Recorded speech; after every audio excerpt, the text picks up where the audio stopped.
Welcome to Daryl's Little Corner. We'll be with you each Monday from 7 till 8. Sometimes we walk down memory lane together.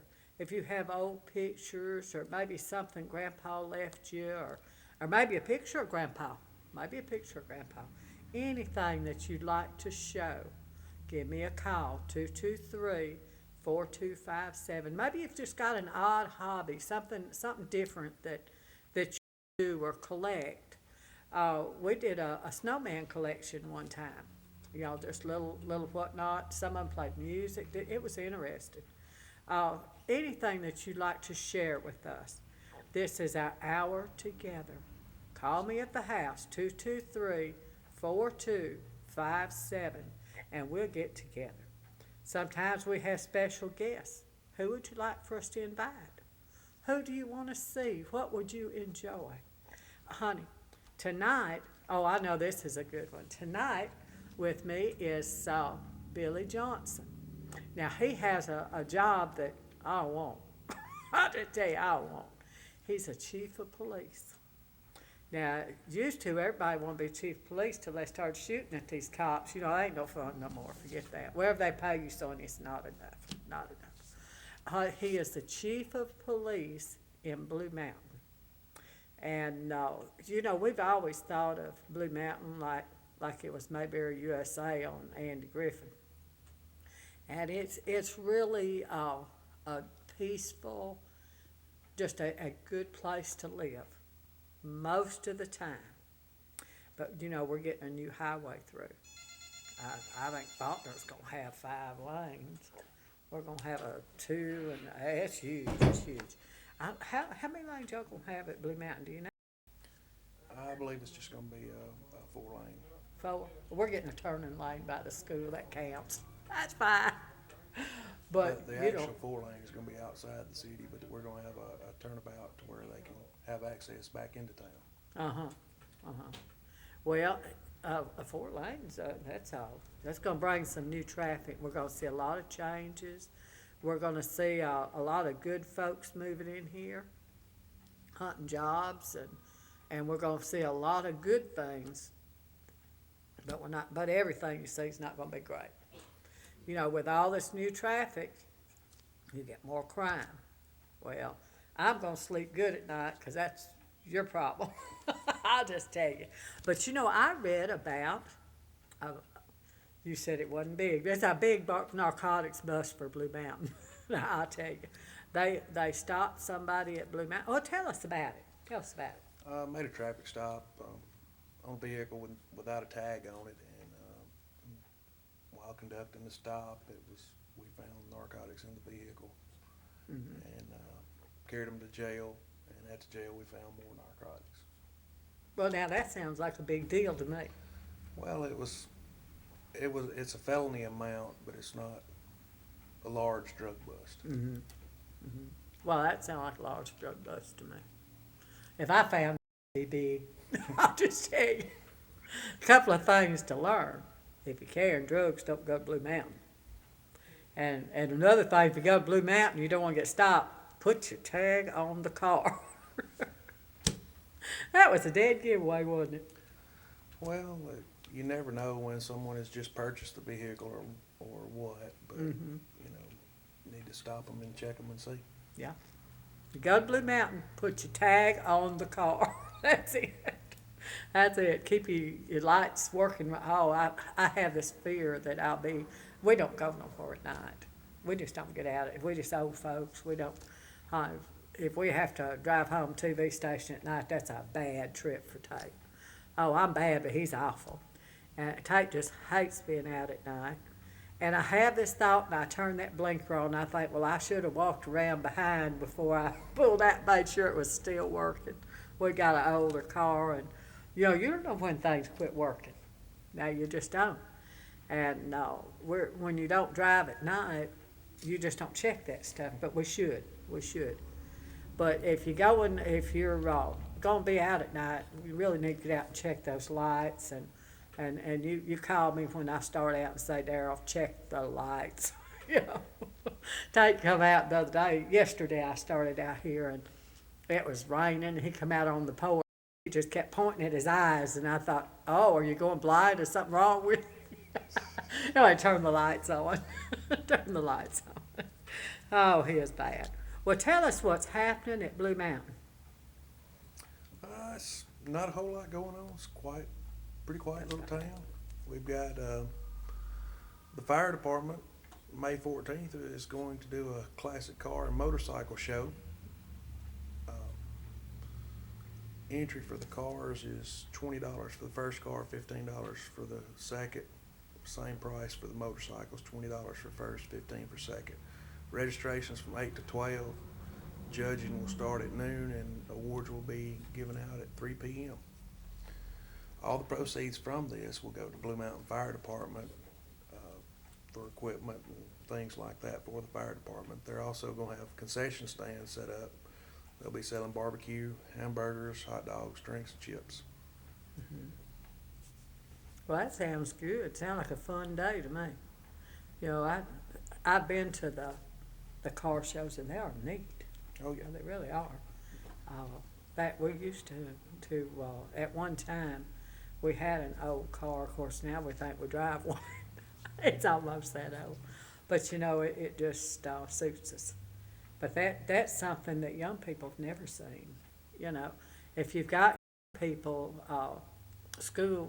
high school age, take them out to this car show and show them what we had when we were young. Not the wagon, you know, the Fords and yeah. don't. But you know, the Model T and you'd be surprised. And the prettiest car that has ever been made, as far as I'm concerned, is the Chevrolet Impala. Had those big fins on the back. And you know, the 57, wasn't that pretty? I like the fins, you know. Of course, the young people don't have a clue what that is. I'm sure they don't.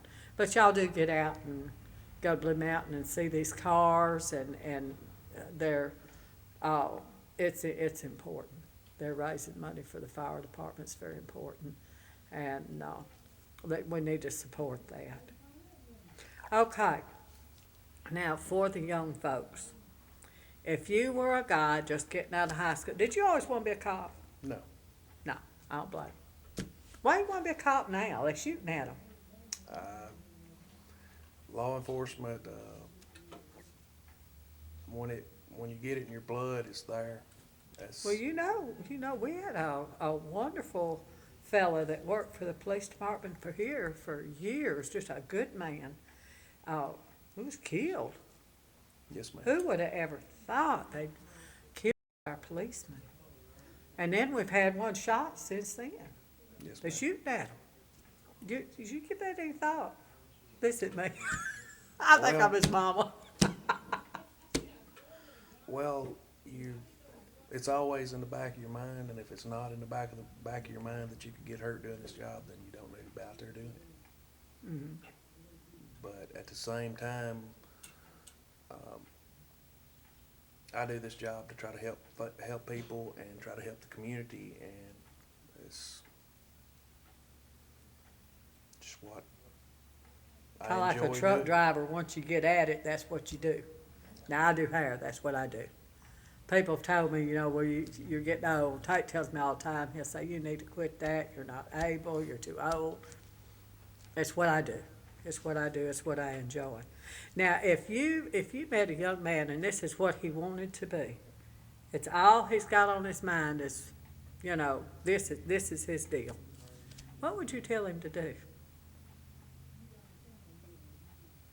Think long and hard before making a decision. Mm-hmm. I mean, look at everything to do with the job. I mean, as a police officer, you run to what everybody else is running from. Mm-hmm. You never know what you'll face. You never know if you'll go home that night. Well, it's really, I mean, that's serious. It's serious. It's dangerous. Because I never realized how dangerous it was till this Miss Crenshaw got killed. I mean, that's in a small town. You know, what you don't know, my father was a policeman. We never thought about nobody shooting him. We live in a small town. Everybody was friends, you know. Why, he didn't even wear a gun back in them days. He kept it in the trunk of the car. And they made him carry it. He kept it in the car. I mean, you know, it was a peaceful little place, about like Blue Mountain. Well, Mr. But it's not Crenshaw, like that anymore.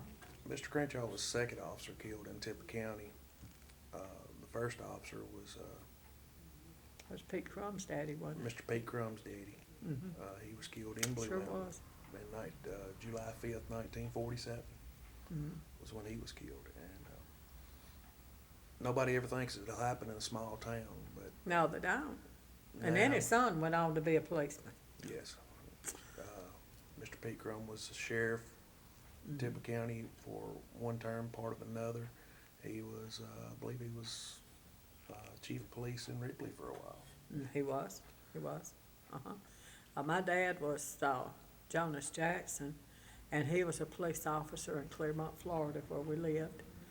And we never gave it a thought of it being dangerous. We truly didn't. But back in them days, you know, you didn't have drugs. And, I mean, you know, if he saw somebody into something, he'd think anything about it. He'd go out there, you know, have this fancy uniform and scare the tar out of them, and they'd gone, and that was the end of it. And back in those days, if a kid got into something, you went and talked to their parents, and boy, they didn't like that. And, you know, very extreme case that you actually took somebody to jail back in those days. But, you know, it's a different world now. Oh, yeah. Different world. I mean, if you went up to the car, you didn't have to think about somebody shooting you. I mean, you know, back in those days, it wasn't like that, you know. You was afraid they'd take off and you'd have to chase them, and that's more trouble than it's worth. You know, it just, it was a different world. But it's, you know, being a policeman, it's hard now and it's dangerous. Well, you know, this job, I've been thinking about that. If you're after somebody and they take off a foot, you gotta be in pretty good shape, don't you? Need to be. What kind of training does a policeman have to have? You've got to go through a 10-week basic law enforcement training class. You have physical fitness. It's got different standards depending on your age. For my age, I would have to run a mile and a half in about 15 minutes, 30 seconds. Do approximately 50 push-ups to graduate, and then it's an agility run. It's a course set up that they set up that you've got to run in a certain amount of time. Do you do 50 push-ups? Oh, I couldn't get up off the floor in 50 days. 50 push-ups. I could probably get close. I'm not gonna say I could complete all of man. them, I thought about that with my grandchildren. My grandson's in the Air Force, and my granddaughter's wanting to go in the Air Force, and I thought, I can see them running, but push-ups, no. But you know, they do. They do. Then after the 10-week basic academy, each year as a police officer, you're required to have 24 hours continuing education of training hours. And then as police chief, I've got to have an additional 40 hours, 20 hours of executive level training. So it's... Well, yeah, if I work for you and I goof it up, it's on you, ain't it? well, it's on both of us. Oh, man, I hadn't thought about that. So, I mean... A lot of responsibility. Law enforcement's not just drive fast and tote a gun. Well, I mean, yeah, that's what you see on TV, isn't it? Yes, ma'am. That's just TV. It's a lot of training and a lot of paperwork. And I know it's nothing, you know, truly what the jobs actually are is nothing that's portrayed to us. I thought about it one day. Someone was talking in the shop about how bad drugs are, and I would know if I saw it. You know, I wouldn't know a drug. I don't know. I mean, if they stuck it in my face, I wouldn't know what it was. But you've got to be up on all that stuff, don't you? Yeah, you have to take different training classes to know what to look for. And that's the reason the state's required police officers to have the mandatory 24 hours a year training. While we're on the drug subject, all right, now, you know, we're old folks and we got ailments and we, like I take Prilosec and, you know, for my stomach and, all right, if I get stopped and you've got like a little pill box with pills in it, ain't too smart, is it?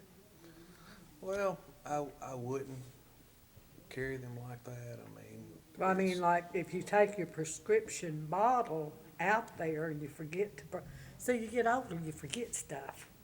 And it, you know, like, truly I do, I have a little pill bottle in my glove box that has one of my stomach pills, one of my blood pressure pills, because in case I forgot to take it before I left, yeah. I'd have one with me. But Well, it ain't too smart, is it?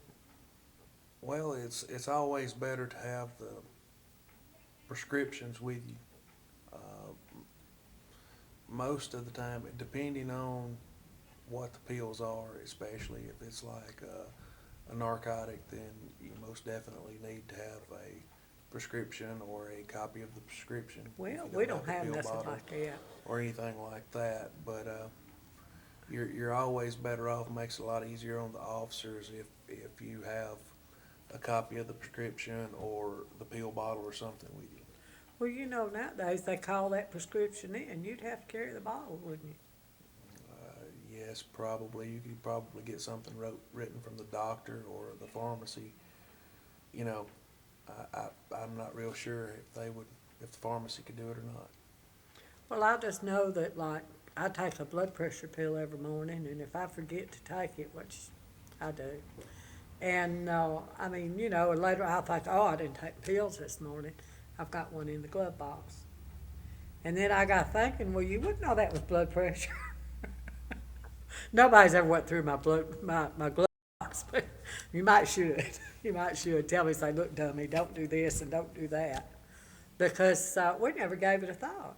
Yeah. You know, and you're not likely to stop us, but you know, they could. You know, you could be in a routine traffic stop, or be my luck, I'd have a wreck and they'd find this blood pressure pill over there. That guy's a junkie. You know, you just don't know. But I had that thought. I just had that. So I really should carry a prescription. Well, what if you carried, like when you get a refill, you could like put the old bottle in there. Would that work? That would probably work because now most of the prescription bottles have on it. It gives the shape and the description of what the medicine looks like. So even if it was in your small pill container, we could match it up with the bottle. Oh, well, I need to put one in the car because I don't go to jail because I got blood pressure now. Forget that. But you know, you don't think about things like that. That's everyday life. You just, and I'm sure that I'm not the only one that, you know, they probably carry it in their purse. I don't carry a purse. Ladies probably carry it in their purse. But you know, if you got stopped, that's still drugs. And you know, I saw on TV, TV gets me in trouble. I saw it on TV where not only is it drugs, you don't know what they look like, but now it's like they steal people's prescription drugs. Yes. Well, I saw that on TV. I don't know if that was right or not. I don't know what they do with my blood pressure pills, but I mean, some stuff that people take might be dangerous. It is mostly the narcotic drugs, pain medicine stuff, things like that they're looking for.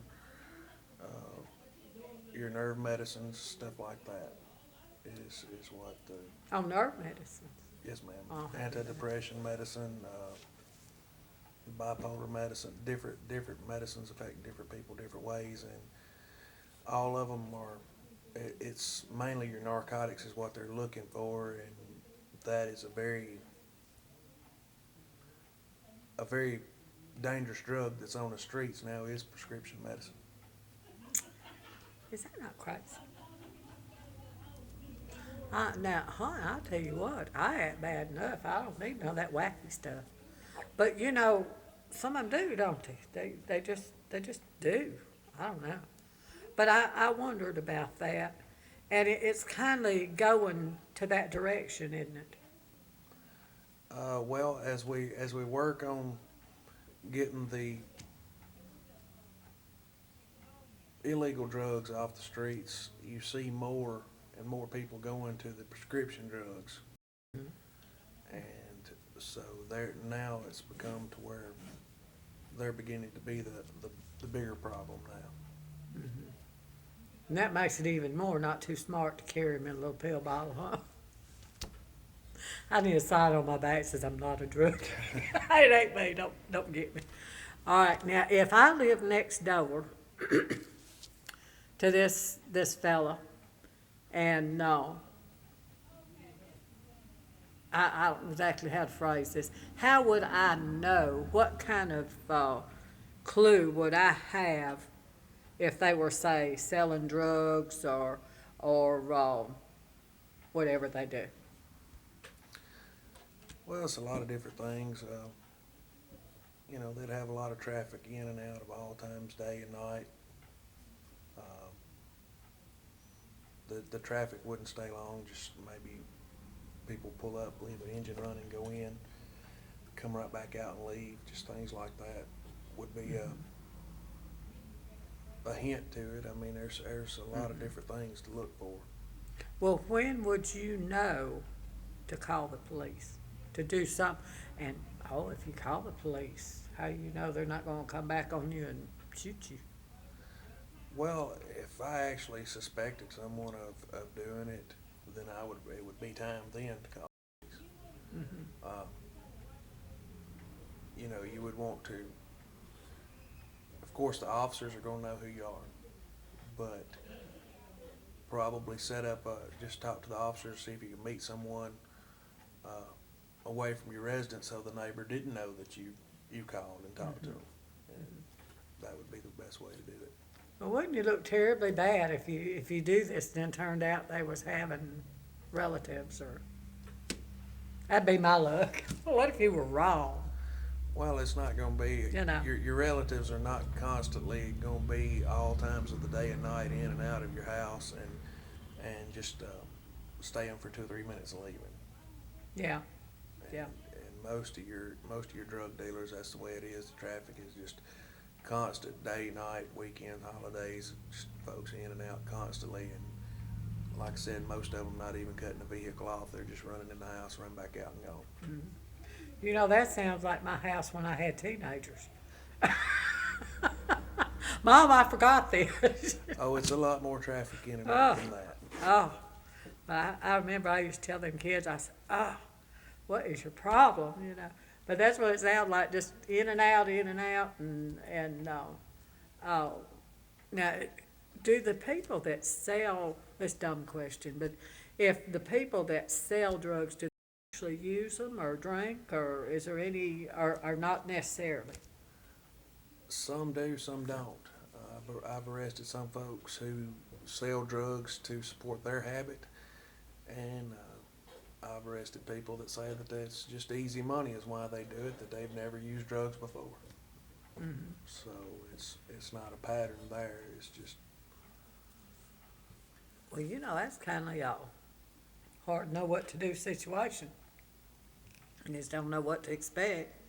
And you certainly wouldn't want to call them on your neighbor and then it wasn't so. I'll be pretty sure.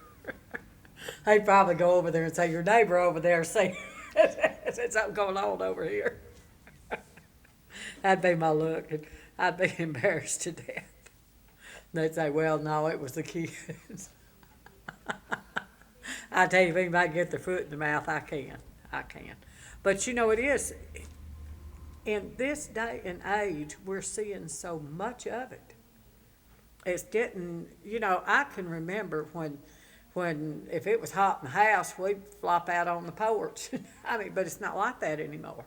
It's just not that way anymore. When it comes dark, you better go in the house and lock the door. But it used to not be that way. It used to be, if you watch Andy Griffin on TV, that's where we all used to live. But it's not anymore, is it? Times with the economy the way they are is getting tough on everyone, and It is. It's made a difference in the crime, yes. That's got a lot to do with it. It truly does. No. Well, let's discuss how to, we better do a commercial first. Tony, cut us to a commercial, hot and fresh. Open 24 hours just for you. Dodge's Store. Come be our guest. Dodge's Store, Ripley. We are 100% employee owned with friendly service and a fun atmosphere. High quality, low prices. We are Food Giant. Our deli serving breakfast, lunch, supper. Food Giant, 702 Highway 15 North, Ripley. Come shop Food Giant. Want fresh meat and fresh produce? Food Giant's the place. High quality, low prices, Food Giant. This program brought to you by Cardinal Drive-In. Cardinal Drive-In, 1807 City Avenue North, Ripley. Cardinal Drive-In, 837-2970. Welcome back to Daryl Corner. I'm glad you stayed with us. We were discussing the world we live in now, and I'm here with Chief of Police Billy Johnson from Blue Mountain. I called down there yesterday and was looking for him, and I said, I need to speak to Billy Johnson, and this man said, he's our Chief of Police. I said, I know. Oh, he doesn't try to put on like he's real official, but he is. When you talk to him, he just seems like a regular feller, but you need you one of them cop caps that make you look official.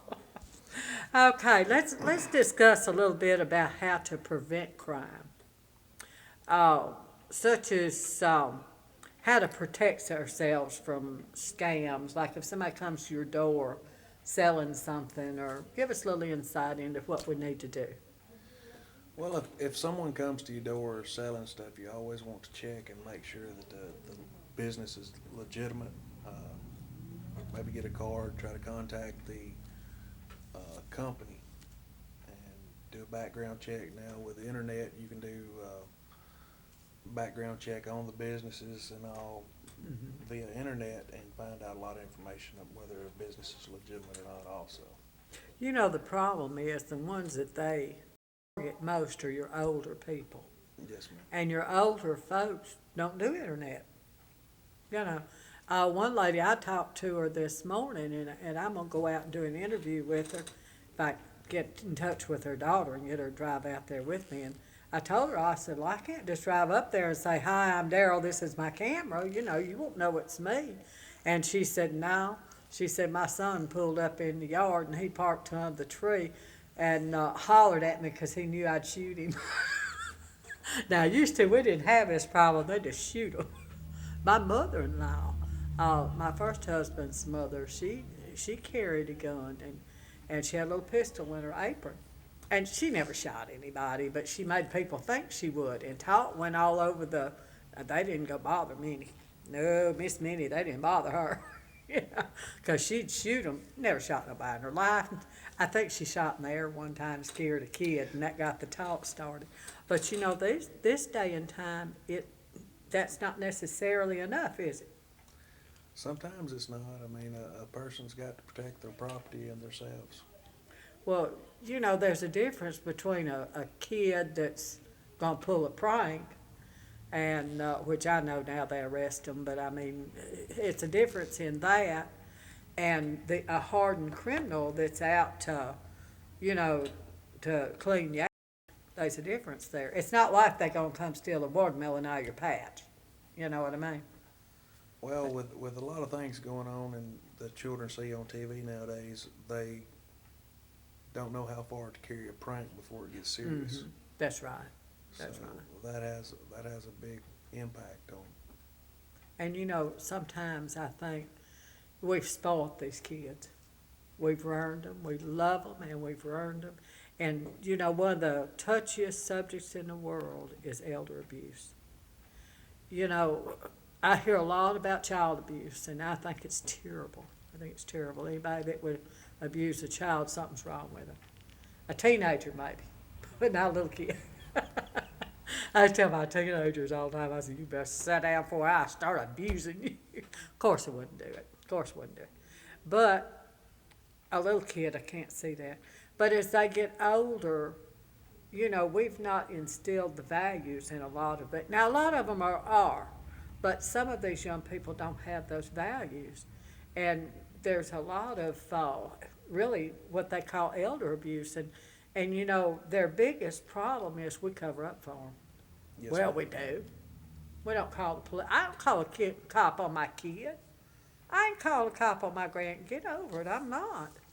But truth is, sometimes we should, shouldn't we? Usually, once the physical violence or even mental violence starts, usually it progresses until a point where you have to go to the doctor for the injuries you receive, and at that time, usually the doctor will call us. That's how we find out about most of it. The I'll doctor tell in you the what hospital happened. calls. I know these folks out here, they know me well because they watch me all the time. And I'll just tell you what happened. My son was a teenager, you know, he hit that rebellious stage. And he backed his fist to me one time. And before I thought, I done throw that kid down the concrete floor. And I realized what I done. I thought, oh no, I got to stop. Oh no, oh no. He said, Mom, you didn't have to try to kill me. And of course, then I just acted real big. I said, son, I brought you in this world and I'll take you. It is a real mean voice. And, you know, I've thought about it. You know, that could have really turned into something. You know, he backed his fist to me, and I was younger and in a little better shape back then. And like now, you know, if you had a child and you were not in shape to protect, that's serious. It gets serious, doesn't it? Yes, ma'am. And of course, he grew up and he doesn't act like that. but you know, they go through, young people, sometimes they go through these crazy stages and they act like a nut. And truly, you know, I had time with this boy. I really did. He was the baby, we petted him and we paid for it. Yeah. But I, as a parent, say if a neighbor had heard him holler, so I wouldn't call cops. I ain't called a cop on my kid. And you know, they would have took probably me in, probably took me in. But, and you know, but it's a serious situation. When you go out on a domestic violence case, it's usually husband and wife, but how do you know whose fault it is? Who do you know who to arrest? Well, you've got to arrest the aggressor. I mean, if the aggressor could be the injured party. Mm-hmm. But the state law says that you've got to arrest the one who actually started the incident.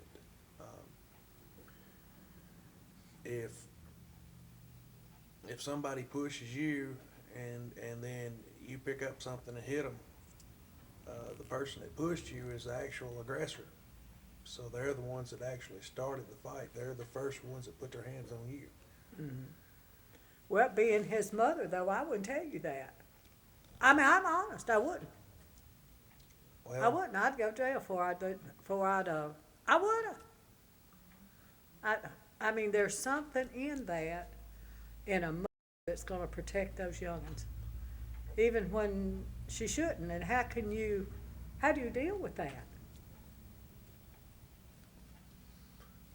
You holler to jail, that's what you do. in the situation that you're talking about, okay, it could be considered domestic violence by you pushing him to the ground. Mm-hmm. Oh, I threw him. I didn't push him. I picked him up and I flopped him. But by him just I shouldn't have done that. drawing back to hit you and not ever No, he didn't hit me.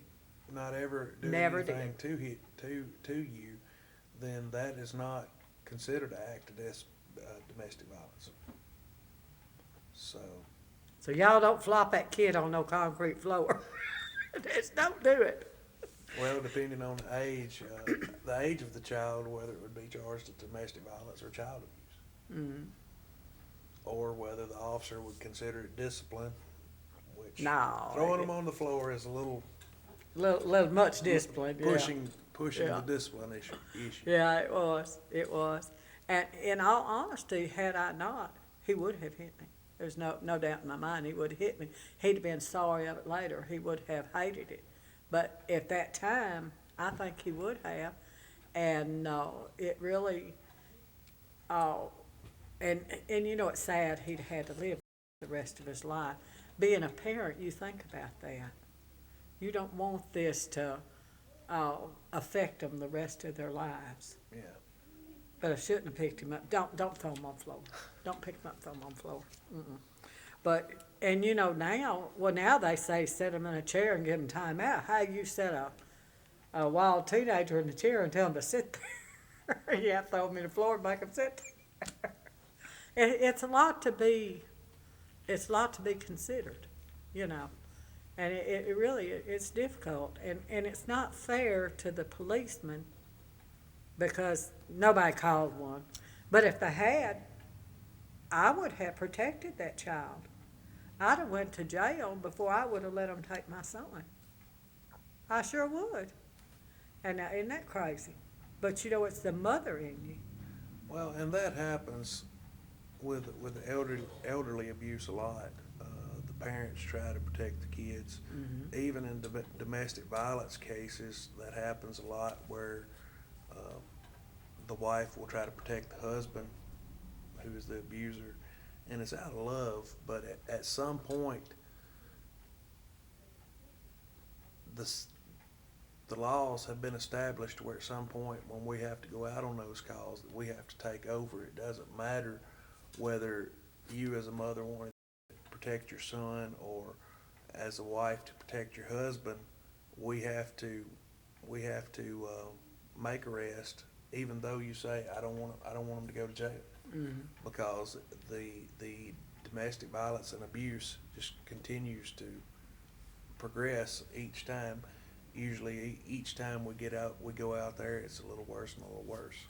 Mm-hmm. And there's been several instances in the state, not in Tippah County, but in the state, where it's progressed until the point that someone has died from it. Mm-hmm. Yeah, I mean, now like my kid, it was a one-time thing. It was an incident. But sometimes it's a full-scale thing, isn't it? Yes, I mean, it's, and a lot of the elderly abuse by children has, will tie back to drug and alcohol abuse. Mm-hmm. Usually if the child, the elderly person, their children is already adults, on drugs or alcohol, most of the time is when they start abusing the parents, because the parents are either trying to get them help or refuse to give them money to fund their habits or something like that. Mm-hmm. Well, if you got a drug addict, you're in trouble. So Or somebody that drinks, or that is where a lot of where the abuse on the elderly come in, as far as family members. mm-hmm. Oh, one time, my first husband and I, we would clean the car up. He parked it on Masterville parking lot where he worked, and we didn't have an air conditioner in the car, so we left the windows down so you could stand it when you get back in. And I was washing the car. It was so pitiful. And I found a little bag. It wasn't even a Ziploc. It was one of those fold-over bags. It looked like it had dried grass or maybe leaves or something crunched up and a stick in it. And at that time, I worked in the beauty shop for the mayor's wife. Not this mayor, it was Van Malone. Ann owned a beauty shop, and I worked for her. And, you know, I thought, well, what do you do with that stuff? And I started throwing it in the garbage, and I thought, nah. Somehow it just struck me something was wrong. Well, I went to work, and I went in to see Van, and I told him, I said, Van, you wouldn't get me in trouble, would you? And he said, no, if I could help it. I said, well, I kindly suspected it was something, and I just give it to him. And he said, where'd you get that? I said, well, I got it from the seat of my car. He said, Daryl, you know, let me have it checked. And sure enough, he told me it's some kind of drug, something I didn't need. He come through the beauty shop and he said, oh, you could have made you some money. I laughed and I said, yeah, I could have went to jail. You know? So I never did ask him any particulars because I didn't want the stuff. But apparently what happened because the windows were always open, I feared somebody was fixing to get caught and they stuck it in that car to hide it. But if we'd, say if my husband on the way home had gotten stopped, he went to jail, wouldn't he? If the drugs had been found. Well, you know, they find it. Of course, you on the way to the beauty shop, if you'd have got stopped, you'd have went to jail after you man. found them. You know, if you Well, yeah, I mean, yeah, you're right. if you find something like Well, then that, it was in my, back then I carried a purse, it was in my purse. What do you do with something like that? you need to contact the local police department or the sheriff's department and get an officer to wherever you find it. Don't try to carry it to them. Don't try to carry it to the officer. If you find a crumbled up leaf in a bag, don't touch it. I wasn't sure, you know, I thought, well, somebody maybe was cleaning up the floorboard and where they picked up from where, you know, we tracked in with our feet or something.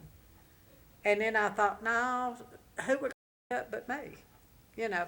And probably, I think probably what had happened, it probably got dropped in the floorboard. And then when we got in the car, you know, we didn't pay no attention. Back in them days, we had kids to contend with. We probably kicked it up under there, didn't know it. And it just really, you know, Or years later, I thought, man, if I got stopped with that in the car. with the windows down on the vehicle, it actually, someone could have probably stuck it under there to start with to keep from getting caught, you know, I instead don't of just know. throwing it in the car. I don't know, but is that not crazy? But I never thought about, you know, what if they stopped me or, you know, I thought, man, I carry a Bible on my dash. I mean, you know, forget that. But a lot of drug dealers do too, don't they? You see all kinds of stuff in. Awful thought. But I just had that thought, you know, if, like I say, if I'd have got stopped, that'd been a bad news, what I read about in the papers. But if somebody plants it on you, and like I say, if you, tell us what to look for. Crumbled up leaves, stay away from that. What do we look for? How do we know what it is? Because I don't even know what dope looks like. It's several different kinds of drugs that you can look for. I mean, I think the sheriff's department's got some posters of different narcotics in the hallways there. I mean, you know, you got crystal meth. It looks one way. You've got cocaine, crack that looks different. From that, marijuana is a green leafy substance. I mean, We just want to know what not to touch. well, if you come in contact with any of them, don't touch them. Well, now, one of my friends, I mean, this is serious. One of my friends lived at Pontotoc, out in the country. She had a trailer. And she went down in front of her house in the ditch. There was this pretty plant. And she dug it up and she put it in her flower bed because it was pretty. And one day the constable came through there because they were friends and she baked something for him. He stopped to pick it up, I think a pie or something. And he spotted that thing and he says, where'd you get that? She said, out of the ditch down there. And said it just volunteered up and it was so pretty. And she said, time to turn around. There was blue lights everywhere, you know. Seriously, we don't know what that junk looks like. We don't know what to leave alone. I'll liable to have some. You can come out and check my yard, make sure I got none of that junk. Junk in my yard. I mean, seriously, you know, older folks, they don't know. They just don't have a clue. Yeah. Well, it's just so many different things to look for now. I mean, it's hard to just describe each and every one of them. Well, they need to fix some handout papers or something for the old folks. I remember, well, seriously, one time I went to a PTA meeting, and they had that big word, junkie used for it. And, yeah, paraphernalia. Okay, I had picked up at a junk store this beautiful little glass piece, and it had a little sunk-in place, a little bubble, and it had a little spout on it. Now, I remember it had a little spout. It was pretty colored glass. And I had it sitting in my living room because I thought it was pretty. And at that PTA meeting, there was my pretty little thing on their desk out there. And I thought, I had my pastor over, and he thought it was pretty. People don't know. They just don't know. In fact, I would like to sometime maybe do something on that. Let people aware of what not to get involved with. Uh, it's something that really needs to be done because, hey, I thought that thing was cute as a bug. Come find out it was something that I didn't want in my home. Back in those days, you'd get a pretty jar and fill it up with Kool-Aid and set it out. It was pretty. It's what we did. It's what we did. Um, on another subject, they've passed legislation. Last week we had the senator here, so Salma.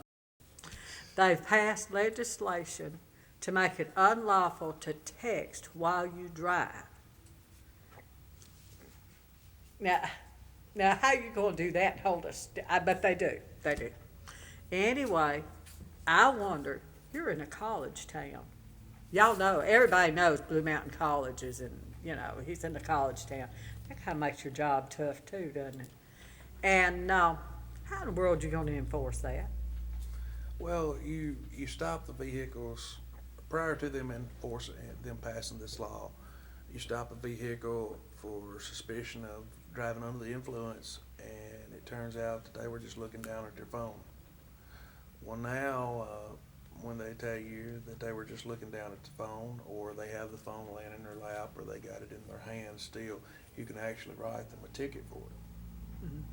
So, Well, I just wondered. I thought, well, they're not going to hold it up here and, go hide that thing. no, it's actually, the stop itself, there'll be, most folks that's texting can't control the vehicle. They'll be crossing the center line, running off the edge of the road, something like that, while trying to text. I probably turned the radio off. I'm telling you, I can't do anything and drive. But these young people can't they? I was actually looking at something before I came up here to do a program at the school, and it said that for every 6 seconds that you drive down, the road texting, your eyes are off the road for 4.3 seconds. Mm-hmm. So you're actually, while you're texting, you're looking at the road 2 out of 6 seconds. So Well, that's no good. it could be very dangerous. That's no good. I tell you what, these children, they just, that's the thing, isn't it? And just fast. They're so fast at it. But I just thought, well, I just didn't understand the necessity of that. But you in a college town, that's a big thing, isn't it? Well, it's some problems. Blue Mountain College is a real peaceful college. It's That's a real good. nice private Mhm. college. It really is. I went to Blue Mountain one time and audited a couple of courses at night, and it is a fantastic college. And they're growing. I mean, Yes, they are. They they're- are. They're taking in that old bank building, aren't they? I believe so. I think they're fixing something out there. They're spreading out. They are really doing well. And are they not co-ed now? Yes, ma'am. I thought they were. And I think they're into sports, so, aren't they? Yes, they've got basketball, baseball, softball, cross country. But I want to tell you the best thing about Blue Mountain College. We went down there with that camera, and we filmed, and I heard the most beautiful music. It's just impressive. It's like an organ or a church music, or you just have to experience it. You have to experience it to know how unique and how amazing it is. I don't know who thought that up, but I think it's wonderful. Are you talking about the bells at 5 o'clock?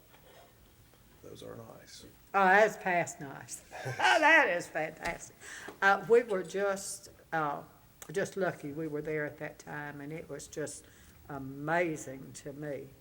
And, well, that's an amazing college anyway. And you can hear it pretty much all over town. I mean, it's...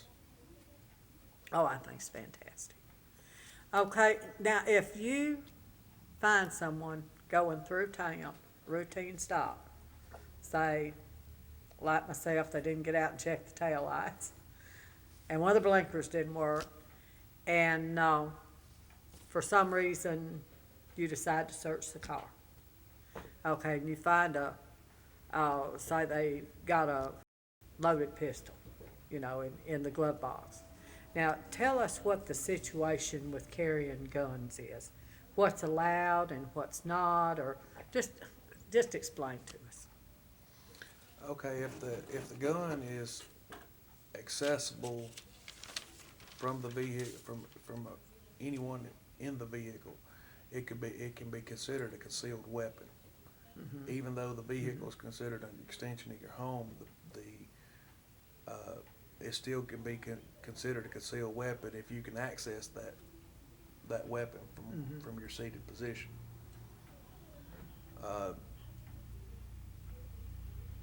To safely carry a gun and not have to worry about it at all, you go to the Mississippi Highway Patrol Department and get a concealed carry permit, and then you can carry a gun in pretty much anywhere you want to, except for federal buildings, post offices, and schools. Well, sometimes people carry them for protection. Not that they just feel protected. Oh, I knew a girl. In fact, I babysat for a girl one time that worked at night in Tupelo, and she carried a gun. One night, she was at the gas station, gassing up. Of course, it's down bigger town, and someone came to her car and was going to open the door. They had done mashed that button in on the handle, and she just picked that gun up, and of course, nobody knew it was empty. She carried a gun. She didn't carry bullets, but she just stopped. She just held that gun up like she was going to shoot him, and she said, "Just open the door." And of course, they walked away. That was the end of it. They just, and sometimes, these ladies that work at night, or maybe a guy, guys get robbed too, but ladies, we're scarier. We think about it more. But ladies that work at night, it's not really safe to be out at night like that. Now, I always worked third shift. I never gave it a thought. Nobody ever bothered me. Well, I mean, for the weapon to be used as protection, it's going to have to be accessible to you. And like I said, if it's accessible to you, then it could be considered a concealed weapon. Well, I'd be afraid to leave it on the seat like she did, because children could get a hold of it. I mean, the safest thing to do is get your concealed carry permit. Otherwise, it needs to be out of reach or in a locked box, glove compartment locked, unloaded. I mean, it's... And truly, if it's unloaded in a locked glove box, what is it? Exactly. It's You not, know, it's no not there point. for protection. No point. No, it's more like there to carry to the shop to be repaired, No point in it. No point in it. If you can't get to it, it's not really any good to you having it.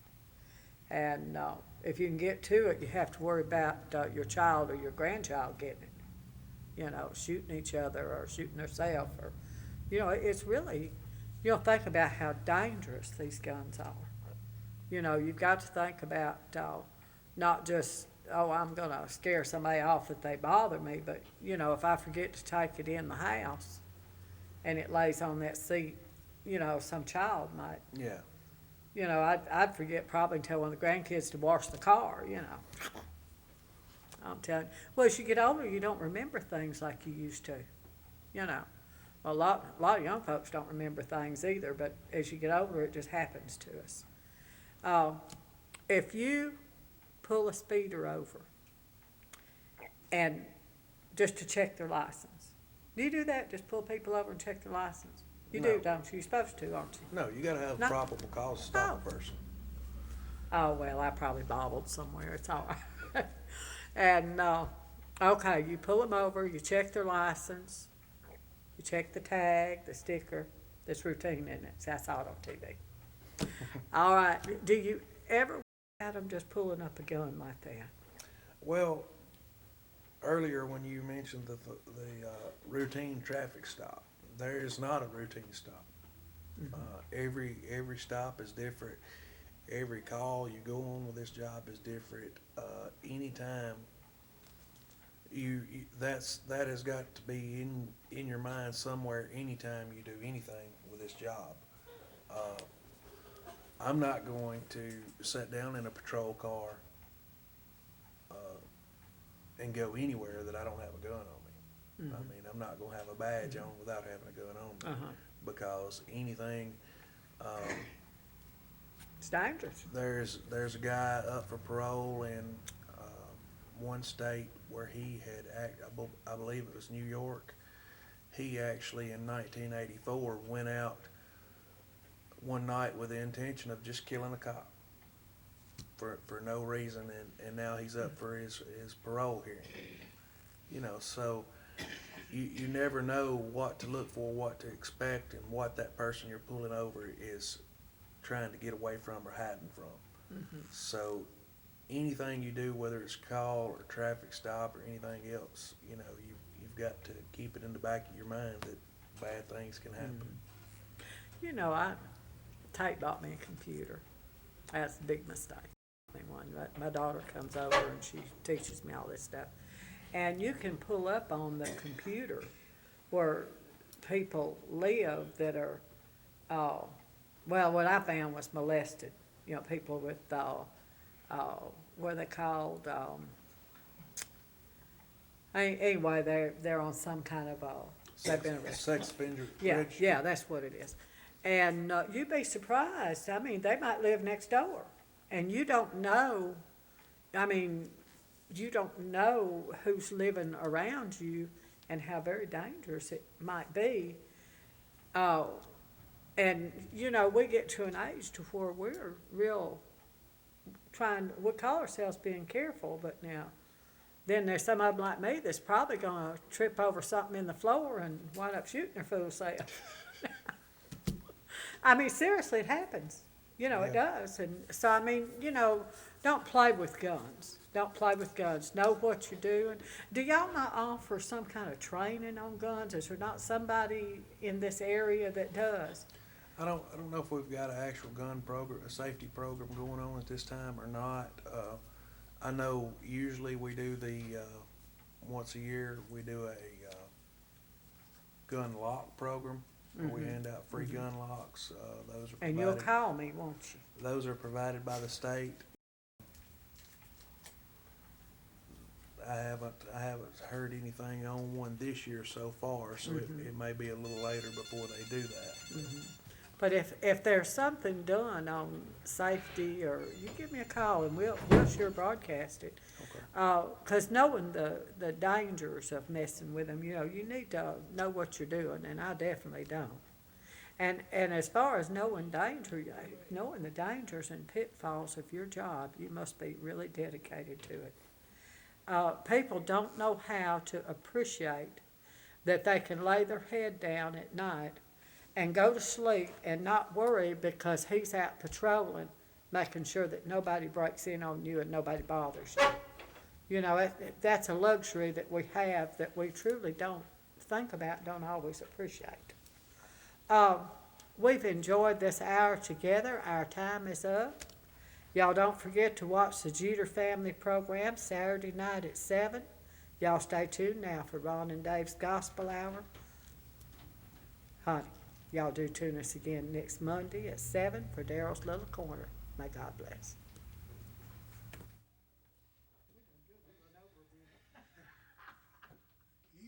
Just for you, Dodge's Store. Come be our guest.